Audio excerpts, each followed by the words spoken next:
Also called the Age of Reason, the Enlightenment follows immediately upon the Renaissance, beginning in the late 17th century and ending in the late 18th century. While the Renaissance is known for the rebirth of art, literature, science, and exploration, the Enlightenment is known for its focus on humanism. To help us understand the Enlightenment, we have three college professors who specialize in this period of history. Margaret Jacob of UCLA. Trying to define the Enlightenment was one of the preoccupations of the Enlightenment itself. And people wrote essays at the time. Perhaps the most famous definition was given by the great German philosopher Immanuel Kant. Darren McMahon of Yale University. Kant says that what is enlightenment? His answer is, enlightenment is man's emergence from his self-imposed immaturity. Immaturity he defines as your inability to use your reason by yourself without recourse to another's guidance. And he says that it's self-imposed when the cause that prevents you from using your reason is not any inherent lack in faculties, but your own lack of courage. Daniel Robinson of Oxford University. Philosophers generally think the world is going to hell in a basket. The world, by the way, generally isn't going to hell in a basket unless you view it in solely philosophical terms. Unlike previous periods, wherein changes in the culture were driven by rulers of one type or another, kings, popes, and emperors, the changes that came about during the Enlightenment were driven by common men and women with uncommon ideas. These were the secular philosophers who began to emerge during the Renaissance and continued their scrutiny of prevailing dogma during the Enlightenment. Called philosophes, the French word for philosophers, it was this new breed of thinkers who pried open the doorway to modern modes of thought during this period.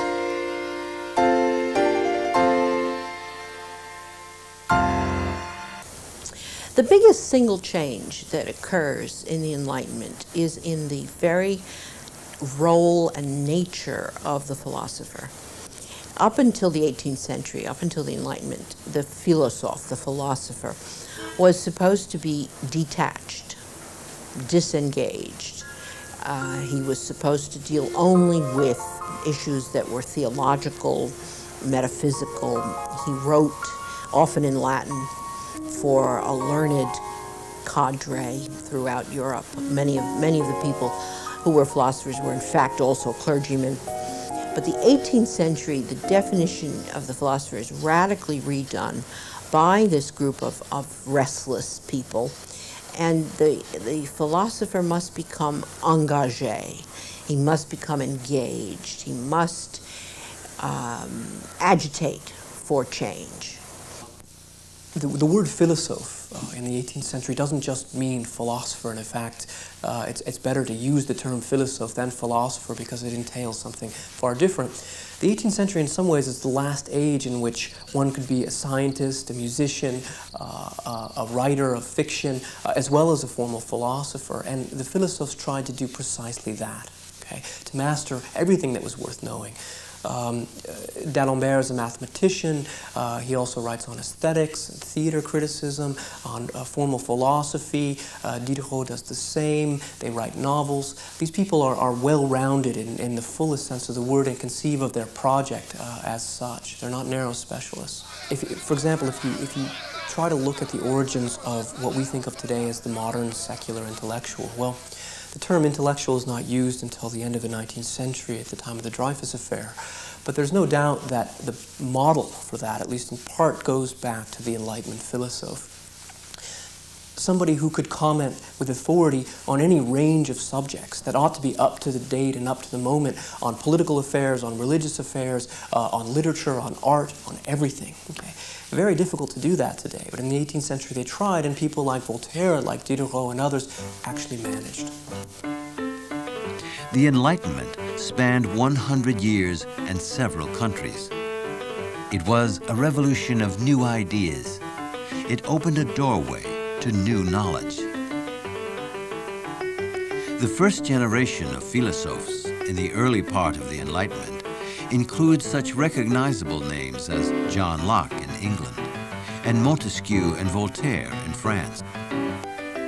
The second generation of philosophers in the latter part of the period includes David Hume and Mary Wortler Montagu in England, Denis Diderot, D'Alembert, La Mettrie, and Jean-Jacques Rousseau in France, Immanuel Kant in Germany, and such famous Americans as Thomas Paine, Thomas Jefferson, Benjamin Franklin, and James Madison.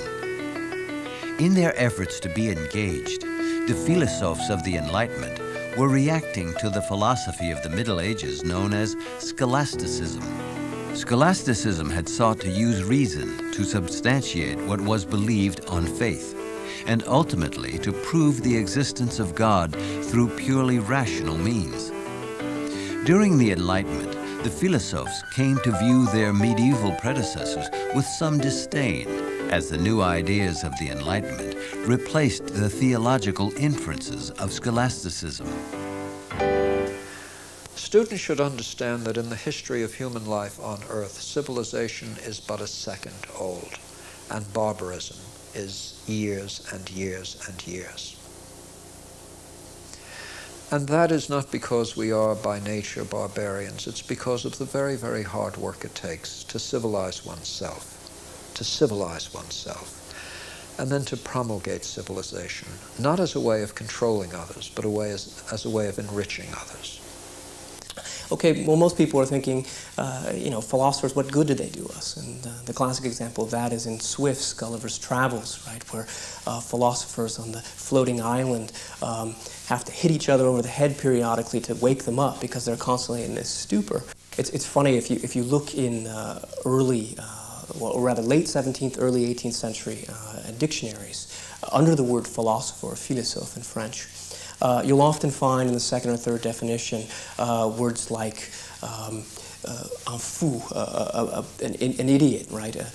Somebody who lives on his own, who spills things on his jacket in polite conversation, who can't get along with other human beings. And this is very much a kind of received stereotype of the philosopher that goes back to the Middle Ages and the period of scholasticism, when philosophers spent their time trying to turn rocks into gold, trying to figure out how many, in the famous story, angels could fit on a head of a pin. The Enlightenment philosophers try to change all that, and they try to give the idea of a philosopher a much better sort of a valence or definition.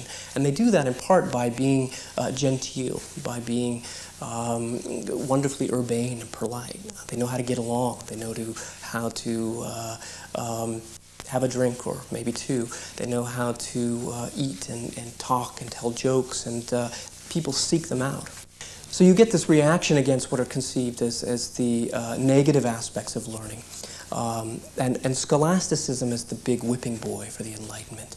The ideas of the Enlightenment were considered quite radical in the 18th century and caused a significant stir in that society. What were these ideas that created such a fuss and changed history forever? Oddly enough, they are commonplace today, even taken for granted in our modern culture. Back then, they were tantamount to blasphemy.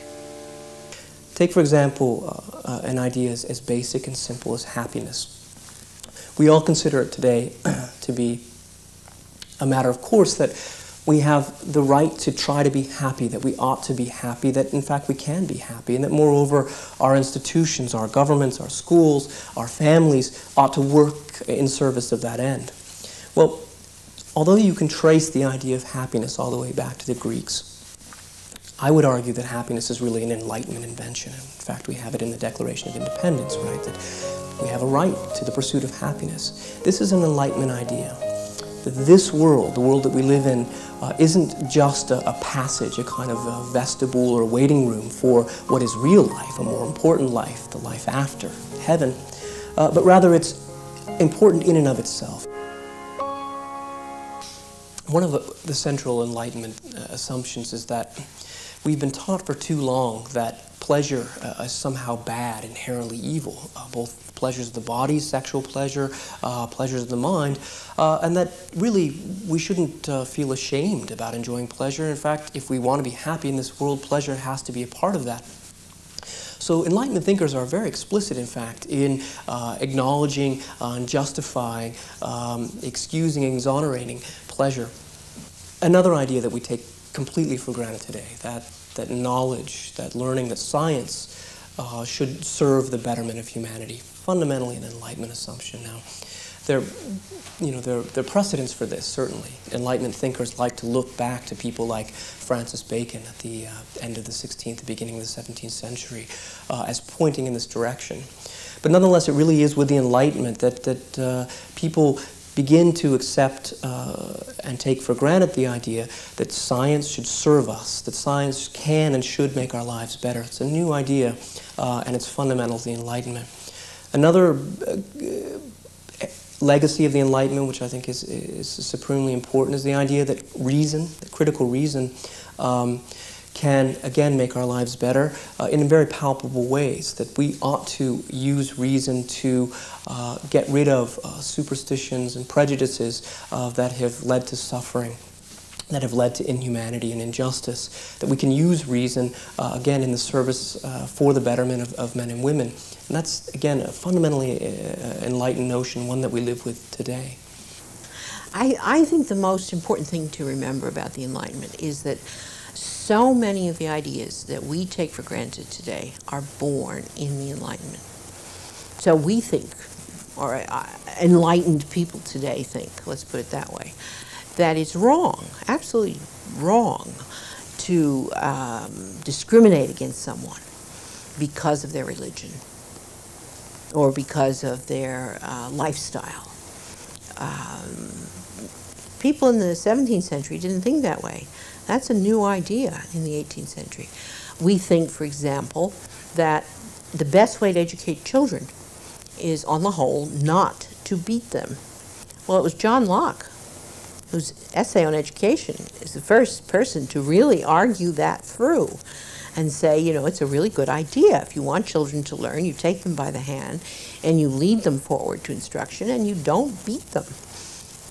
Simple, but true. We also think that prisons, although here I think we fail utterly for the most part in being serious about this, that prisons should be places where people can be rehabilitated as well as serve out a debt to society. And that's an idea that begins in the 18th century. We also, many people think that, that there are certain areas of an individual's life that there should be this distinction between the private and the public, and that what people do in the privacy of their own homes is their own business, basically. Well, that is an idea that grows out of the Enlightenment, that the state has to stop. Remember, the founding principles of the American Republic are straight out of the Enlightenment. Separation of church and state, notion that there's a First Amendment, freedom of speech. Nobody could have thought this up 100 years earlier. Because these ideas were so radical for their era, one of the major questions historians seek to answer is, what era in thinking in the previous periods of history were the philosophes of the Enlightenment reacting to? What caused them to agitate for the new ideas that they were trying to impress upon their society? People in Europe, by the end of the 17th century, are tired of religious warfare. Europe has been at war really for the last 150 years, till the time of the Treaty of Westphalia in 1648, with tremendous loss of life and bloodshed. So there's agreement that one needs to tone down what Enlightenment thinkers refer to as religious fanaticism, religious intolerance, religious superstition, so that people aren't dying, quite literally.